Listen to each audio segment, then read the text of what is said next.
کیونکہ قوم کو پتہ ہے کہ ہمیں وہ آزاد رکھنے والی ہماری فوج ہے. تو آج اگر میں جنرل باجوہ کی جو بھی تنقید کرتا ہے, جنرل باجوہ نے وہ پاکستان سے کیا جو دشمن نہ کر سکے.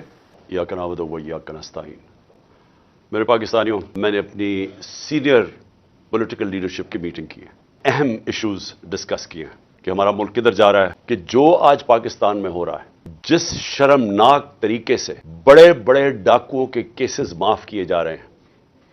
میں آپ کو یقین دلاتا ہوں کہ میں نے اپنے 70 سال میں بنانا ریپبلکس کے اندر ایسی چیزیں نہیں دیکھی. جس طرح میرے نبی صلی اللہ علیہ وسلم نے کہا تھا کہ جب طاقتور چوری کرے تو اس کو پکڑو نا, اس کو NRO دے دو, اور صرف کمزور غریب لوگوں کو, چوروں کو جیلوں میں ڈالو. وہ ملک تباہ ہو جاتے ہیں. ہم تباہی کے کنارے کے اوپر کھڑے ہیں, ہماری معیشت بالکل تباہی کی طرف جا رہی ہے. اس ملک کے بڑے بڑے ڈاکو جو اس ملک میں بھاگے ہوئے تھے, مفرور تھے, کیونکہ ان کے اوپر کرپشن کیسز لگے ہوئے تھے, آج وہ سارے باری باری واپس آ رہے ہیں اور ان کے سارے کیسز ختم ہو رہے ہیں.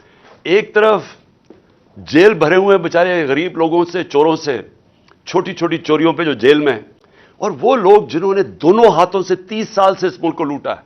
ریمنڈ بیکر کی کتاب ہے دی وے آف دا ورلڈ, یہ زرداری اور شریف خاندان کے اوپر پورا چیپٹر لکھا ہوا ہے ان کی چوری کے اوپر, کہ ملک کا کرپشن ہوتی ہے ملک کا پیسہ چوری کرنے کا. ان کی کرپشن پہ ملک کا جو انہوں نے پیسہ چوری کیا وہ کتاب ان کی کتاب میں ہے. اور اگر یہ غلط انہوں نے لکھا تو جا کے ان کے اوپر سو کرے, جس طرح میں یہ جیو گروپ کو سو کر رہا ہوں, دبئی کے اندر بھی کر رہا ہوں, امریکہ میں بھی کر رہا ہوں, اور برطانیہ میں بھی کر رہا ہوں, کیونکہ وہاں کے قانون ایسے ہیں کہ آپ اگر کسی کے اوپر غلط چیز کریں, غلط بیانی کریں, وہاں تو وہ بڑے اسٹرکٹ قانون ہیں. تو کیوں نہیں ان کو سو کرتے؟ BBC نے ڈاکیومنٹریز بنائی ہیں شریف خاندان اور زرداری خاندان کی چوری کے اوپر. تو ان کو ساروں کو پاک کیا جا رہا ہے NRO 2 دے کے.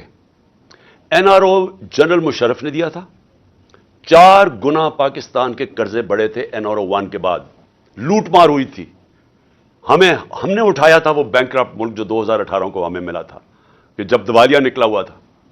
اور یہ اب NRO 2 جنرل باجوہ نے دیا ان کو, کہ یہ اب آئے ہیں سارے پاک ہو کے, اور آہستہ آہستہ ان کے سارے کرپشن کیسز ختم ہو رہے ہیں.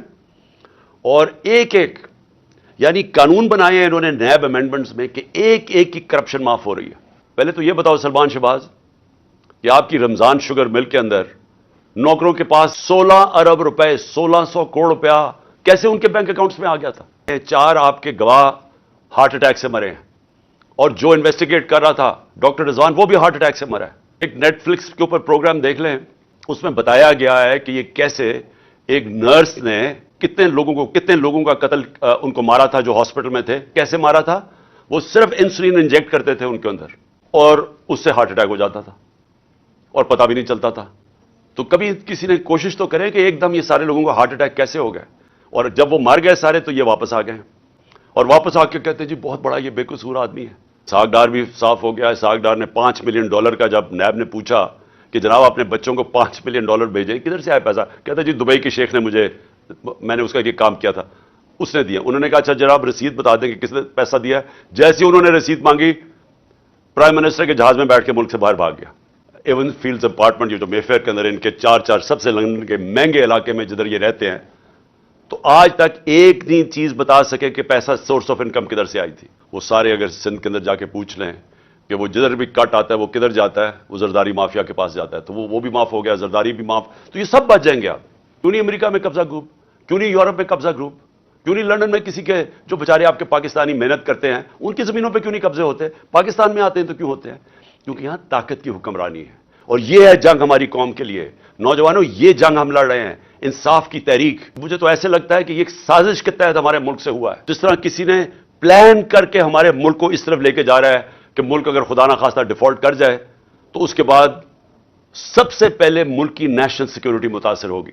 اگر ہمیں تو صرف اعتماد یہ ہے کہ ہمارے پاس ایک ایسا ہتھیار ہے جس کی وجہ سے کوئی ہمیں حملہ نہیں کرے گا, لیکن اگر ملک ہی بینکرپٹ ہو گیا تو جو لوگوں نے ہمیں پھر وہاں سے بیل آؤٹ کرنا ہے وہ کیا قیمت مانگیں گے؟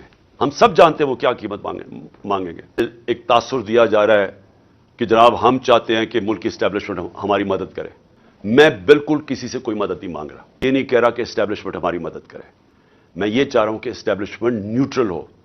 میں اس لیے چاہ رہا ہوں اسٹیبلشمنٹ نیوٹرل ہو کہ اسٹیبلشمنٹ کا وقار اوپر جائے. جنرل باجوہ کے دور کے اندر عوام اور اسٹیبلشمنٹ کے بیچ میں فاصلے بڑھ گئے. اس ملک کو ایک مضبوط فوج کے ادارے کی ضرورت ہے. میں ایک آزاد آدمی ہوں, ایک آزاد ملک میں رہنا چاہتا ہوں.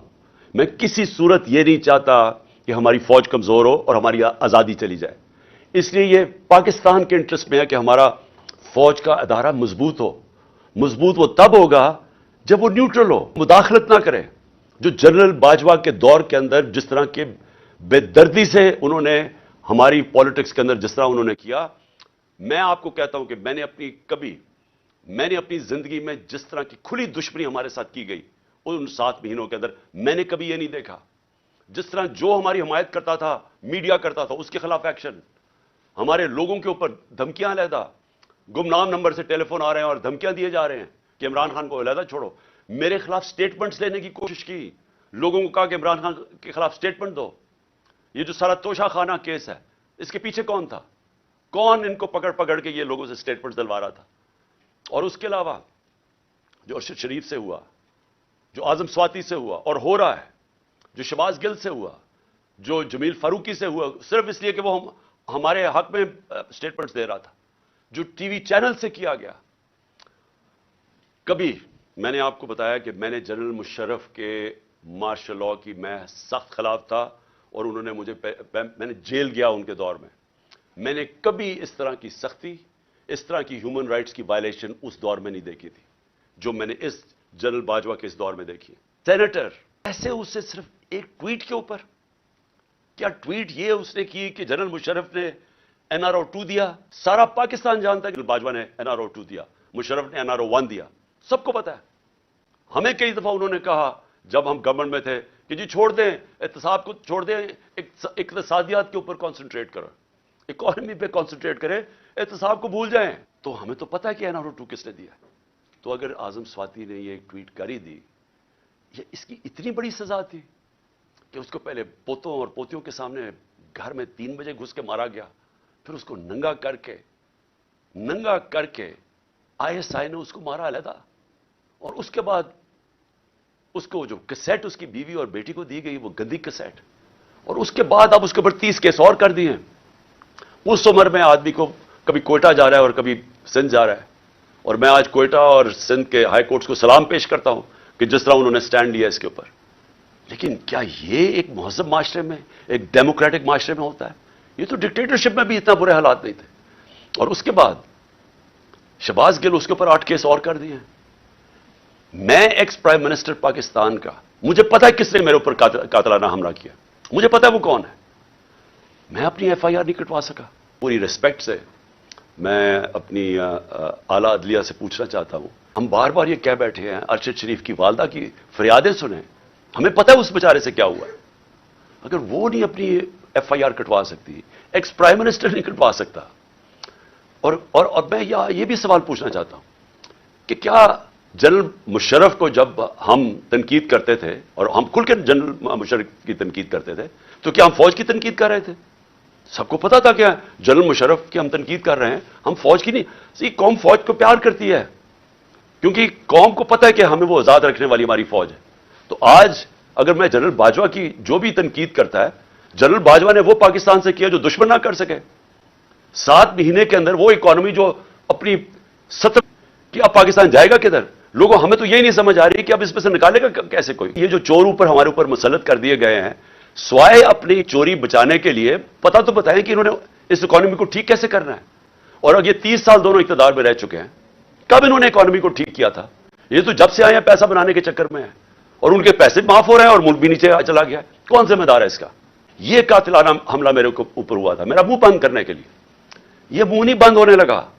یہ جب تک میں زندہ ہوں میں اس ملک کے لیے کھڑا ہوں گا, اس ملک کی آواز بلند کروں گا. میں کسی صورت اپنی آواز بند نہیں کرنے لگا. اور میں یہ چاہتا ہوں کہ اگر کوئی ادارے کے اندر کالی بھیڑے ہیں تو ادارہ اپنا وقار اونچا کرتا ہے جب ان کے اگینسٹ ایکشن لیتا ہے.